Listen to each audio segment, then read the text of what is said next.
anything with two wheels, I absolutely love. I just love the thought of going fast, and I love, just anything that rotates.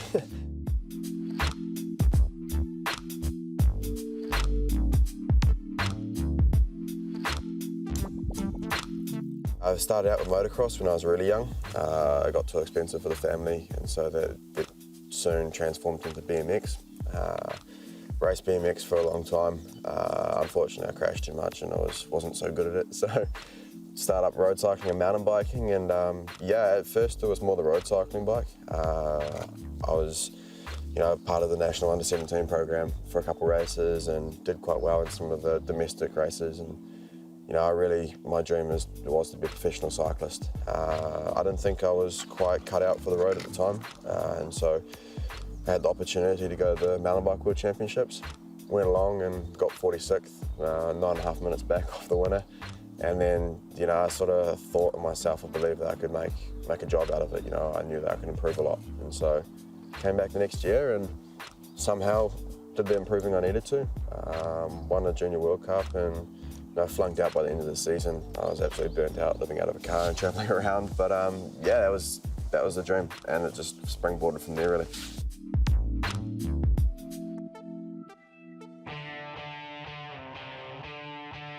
Still only 23 years of age, Sam Gaze is already a force to be reckoned with in the world of cross-country mountain biking.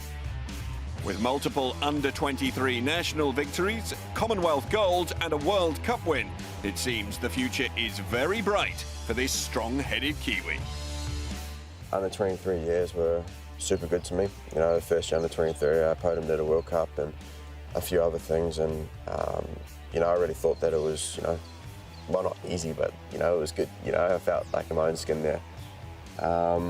Third year under 23, I was fortunate enough to win the world title in Nova Mesto against two very strong Frenchies and Marcel, the Swiss guy.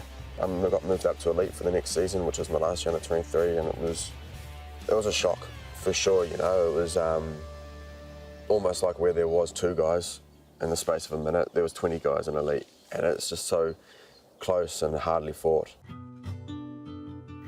But it hasn't been plain sailing for the young rider, with his first year in the elites proving to be tough after Sam caused controversy at the Commonwealth Games for making a rude gesture at fellow Kiwi Anton Cooper when Cooper attacked Sam after a mechanical.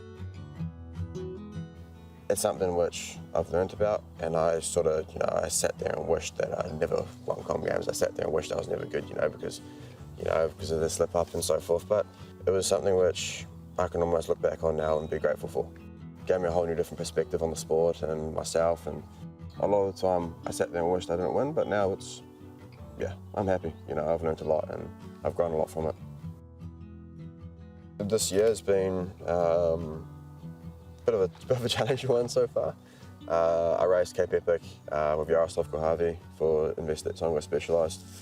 And first long stage or second day in the race, we were about 20 k's from the line, and 6 of us left in the stage, and we were going down a slight downhill, reasonably fast jeep track, a bit overgrown, and I quickly looked down at my computer to see how far we had to race, and as I looked down, the branch grabbed my handlebar, and just before I knew it, I was on the ground.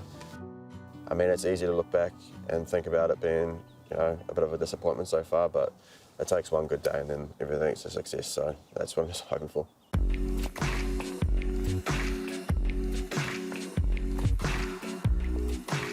The Olympics is a funny one. I remember my first, the only one I've been to was Rio, and it was this big glamorous, Olympics, and everyone always wants to go to the Olympics. And I got there, the form of my life, got sick, I brushed my teeth with tap water, and had the most agonising 2.5 weeks of my life. To win a world title and to win Olympics is the two major things for me. Tokyo's. Look, I'm putting all my eggs into one basket with Tokyo. I really want to win that race. The depth in the mountain biking at the moment is incredible, and so to be able to win these races, it's no easy feat. So yeah, we'll see. I'll prepare best I can, and then if it's enough, it's enough.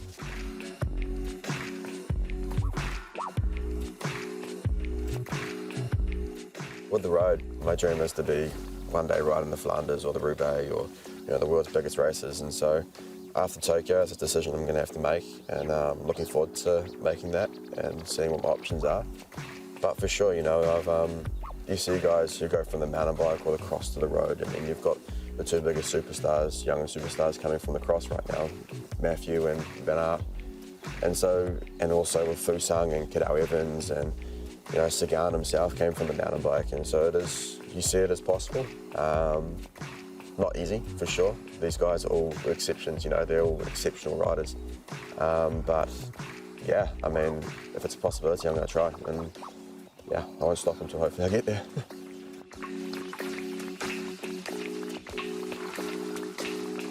Funny enough, there was no plan B for me. There was, I was 6 years old going around telling people I'm going to be the best guy in the world, and so there was no option, for me it was, this is my dream and this is what I'm going to do everything I can to get there.